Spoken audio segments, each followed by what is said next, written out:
Hey, what's up, everyone? It's me, it's Paul B. Perez, and this is the Improve and Have Fun podcast. And I'm going to just try to do this a little bit more often in terms of just get on the camera and start talking because I could be a bit of a perfectionist and I can sit on things and I could just wait to kind of formulate my thoughts. But then in the meanwhile, I'm consuming all this other content, so it just all gets jumbled up. But I just finished seeing Tenet, and I just wanted to give my thoughts on that.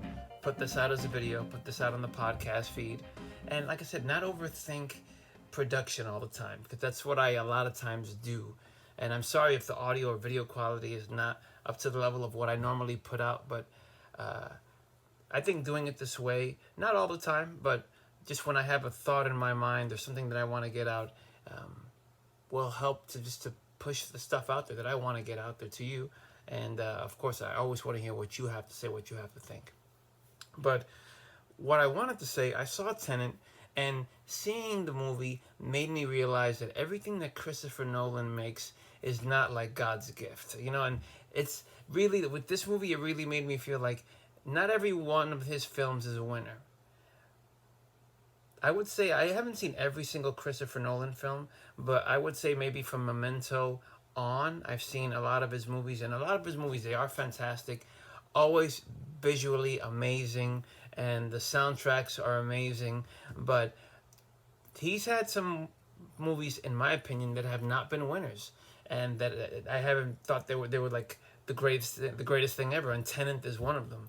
Uh, the music is well, my complaint initially, the main number one complaint is it just thrusts you into this world and it gives you a lot of dialogue, and you just don't know what I didn't know what was going on. I really didn't know what was going on.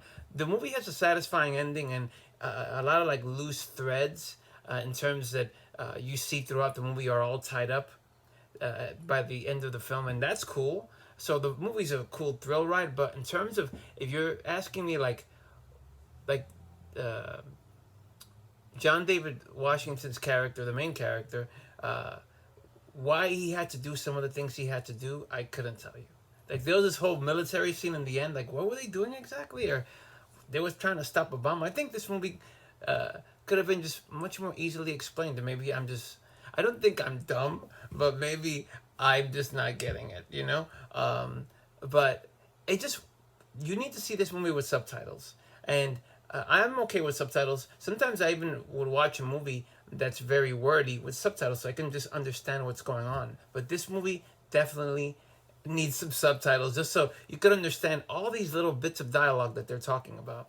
But that's the number one thing. It just wasn't very clear like why characters were doing some certain things. The movie is satisfying, but and it's beautiful. That was super well acted. The soundtrack is amazing, but it just I couldn't understand why characters had to do some things, and it just wasn't very clear. And also the sound, especially in the beginning, it was a little bit better as the movie progressed, but there are just some times when the music is so loud, and it wasn't like I went to go see this in a fancy theater either. And I'm so glad to report that this is day two of during this quarantine pandemic that New Jersey movie theaters are now open again. I'm just so happy about that. It's just day two. It just opened up on Friday. I'm recording this Labor Day weekend. That's when they're reopening, and it was so good to see a movie in the movie theaters, even though my theater was super empty. It was maybe like I was one of six that was in there, but still, it's so great. I even told the staff, I'm just so glad that you're open. Maybe they thought I was being sarcastic, but I really was. I'm really just so glad to be back in a movie theater. But my second complaint, like once again, was the sound is too loud at some scenes. I was like, whoa, like somebody like put this thing up like beyond the 10 marker on the volume thing. It was so loud. Especially the beginning was super loud. There was a big military scene in the end. It's super loud. So that's complaint number two. But those are my two main complaints. But as watching the movie, and just like the whole thing for this particular podcast video, is not every one of his movies are, like I said, God's gift. I would say this movie is good, is not great, but it's good. And the reason why it's not great because I don't just think it's very well explained. There's so much dialogue, and it just tries to be so dense. Just simplify it. You don't have to make it so dense. Um, I would say Dunkirk. Dunkirk. It just kind of throws you into it, and you just don't know what's going on. But I mean, you're satisfied by the end. But Dunkirk as well. I fell asleep on Dunkirk. It just was like, what's going on?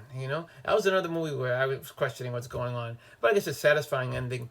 And another one that I would say is not one of his strong movies was The Dark Knight. Like in terms of like how some characters are just kind of wrapped up, like in terms of Bane or Catwoman at the end of the film. Not Catwoman. Catwoman was okay, but Bane, he just kind of like got blown off to the side, and then Talia al Ghul. It wasn't satisfying.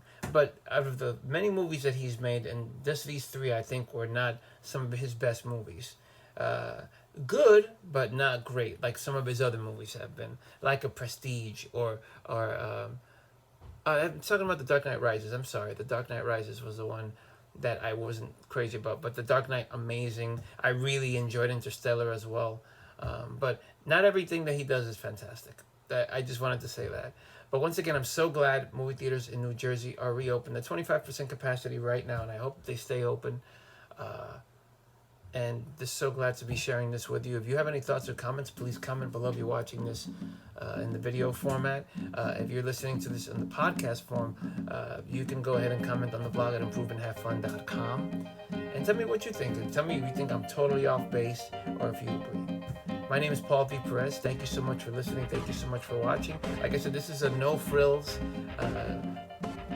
podcast video because I just sometimes overthink things and I try to put a bunch of bells and whistles in there. I just want to kind of get the content down, But that's going to be it for now, and I will talk to you on the next one. Thanks so much for watching.